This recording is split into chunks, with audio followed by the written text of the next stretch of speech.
Hello. పిఠాపురంలో పడుకోబెట్టేశారు. నిజమా? కటకటాలో వేసి కసకసలాడిస్తూ ఉన్నారు. అంతకంటే ఇంకేం కావాలి సార్? నా అభిమాన యూట్యూబర్, అలాగే నన్ను ఎంతో అభిమానించే ప్రేమించే బ్రదర్ ఇంతకీ ఎవరు సార్ ఎంగ వెంకట్రావు? బచ్చలకూరి జోసెఫ్ అలియాస్ ప్రశ్న రావణ్. అయ్యి బాబు సార్ వచ్చేసారు. సార్ సార్ సార్ నమస్కారం సార్. నమస్కారం. గెటప్ అదిరింది సార్. మీరు ఏం చేసిన వెరైటీ అనండి. చిలక్క చెప్పినట్టు చెప్పా, ఏంటది? ఒక బ్రదర్కి చెప్పినట్టు చెప్పా. ఎందుకవి? బచ్చలకూరి బూతులు మాట్లాడకు, మాకు బూతుల గురించే కానీ అనుభూతుల గురించి తెలదా. బచ్చలకూరి భాష మార్చుకో, బచ్చలకూరి కులాల మధ్య చిచ్చు పెట్టకు, బచ్చలకూరి సైకో పనులు సాడిస్టులు పనులు మానుకో, బచ్చలకూరి చిలక్కి చెప్పినట్టు చెబితే మనోడు ఏ మాత్రం కూడా వినలా. చెప్తే ఇంలా అంటే ఎక్కువగా ఊహించేసుకున్నాడు అనమాట. మెక్డౌల్ మూర్తి గారే కదా? అది ప్రపంచానికి తెలిసిన మూర్తి. ప్రపంచానికి తెలియని మూర్తి ఇంకొకడు ఉన్నాడు. అసలు చంద్రబాబు ఎవరు, జగన్ ఎవరు, పవన్ కళ్యాణ్ ఎవరు, నారా లోకేష్ ఎవరు, రేవంత్ రెడ్డి ఎవరు, ప్రధానమంత్రి నరేంద్ర మోదీ ఎవరు? అసలు నేను కదా రావణ్. నార్మోయ్, నాకు తెలియని ప్రపంచం ఏంట్రా? బొక్కలో ప్రపంచం. అవసరమైతే ఒక కొత్త ప్రపంచాన్ని సృష్టిస్తా అని ఒక బ్యాక్గ్రౌండ్ మ్యూజిక్లు వేసుకోవడం, ఎక్కడ పడితే అక్కడ కార్లు వేసుకుని పోవడం, ఒక నలుగురు బౌన్సర్లు పెట్టుకోవడం. ఇది వెళ్ళిపోద్ది లోపలికి. అంటే తనకి తానే అతిగా ఊహించుకుని ఇప్పుడు ఓచలు లెక్క పెడుతూ ఉన్నాడు.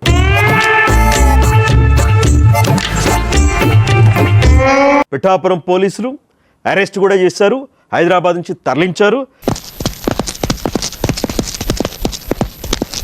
ఎన్నో వీడియోలు చేశాడు. అతని ఛానల్ బిల్డప్ అయిందే పునాదులే అతను తింటోందే మా మీద సంపాదించిన డబ్బులు. ఎట్లా తినబుద్ధి అవుతుందిరా మీకు? అసలు ఆ నోటికి అదుపు లేదు. అంటే మున్సిపాలిటీ కన్నా కూడా దారుణమైన నోరది. నిన్ను మొదటి నుంచి చూస్తున్నాను. నువ్వు నాకు రెస్పెక్ట్ ఇవ్వటం లేదు. I want respect. సరే, వీడు మగవాళ్లే పురుషులే అంటారా, నాయకులే అంటారా, ఆడవాళ్ళని కూడా లేత బత్తాయి, ఏం మాట్లాడుతున్నావురా? నరాలు కట్ అయిపోయినాయి. కొత్త బత్తాయి, ముదిరిపోయిన బత్తాయి అని ఆడవాళ్ళ ఫోటోలు పెట్టి ఏదో తప్పైపోయింది అంతే. ఏంటి లేత బత్తాయి అంటే అర్థం మీకు తెలుసు కదా. అబ్బో, చాలా పెద్దగా ఉన్నాయా బత్తాయి పళ్ళు? వీడు వెళ్ళి చూశాడు లేత బత్తాయో ముదురు బత్తాయో. వీడు మళ్ళా ఏమంటాడంటే మా ఇంట్లో ఆడవాళ్ళని సోషల్ మీడియాలో ట్రోల్ చేస్తా ఉన్నారు అంటాడు. నీకేమైనా సిగ్గున్నదా కొంచెం అన్నా?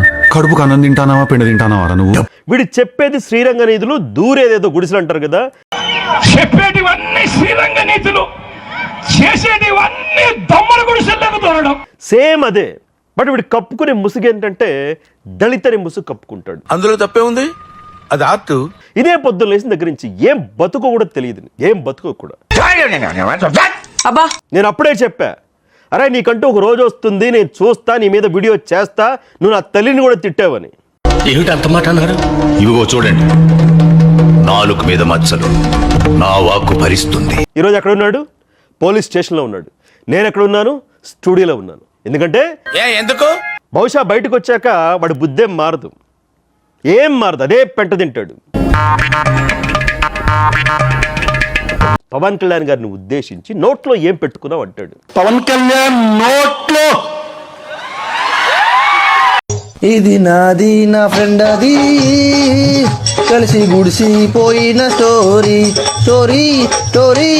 వీడి బతుకెంత, వీడి స్థాయి అంత. మిరపకాయలు కొట్టి కారం పొడి గుద్దలా గుక్కితే గావు గావు అని మంట కావాలి. ఆ సభలో కూడా లారీ కళ్ళద్దాలు పెట్టుకుని నల్లకద్దాలు పెట్టుకుని తిరుగుతున్నాడు గుడ్డోళ్ళలాగా. నవ్వు ఆపుకుంటున్నావు కదరా? సోషల్ మీడియాలో మనోడు ఫోటో చూసిన వాళ్ళు అంటూ ఉన్నారు, అదేంట్రా 6 నెలల కడుపున్న గర్భవతిలాగా ఉన్నావు, కడుపేంది, నువ్వేంది, ఆ గ్లాసెస్ ఏంది, నీ అవతారం ఏంది అని చెప్పి. నలుగురు దగ్గర ఒంటెలు తాగిన బెటర్ కదరా? ఏం జన్మరా మీది? నా ఏంటి, ఎంతమంది కొడుకులరా నీకు? First second third. కుంభమేళలో దేవుడు చచ్చాడా? ఇది వీడు పెట్టే హెడ్డింగ్లు. నేనెంత ఎదవనో నాకే తెలియదు. ఇప్పుడు పోలీస్ స్టేషన్లో కొల్లబడుస్తా ఉంటే దిక్కు దివానం లేదు.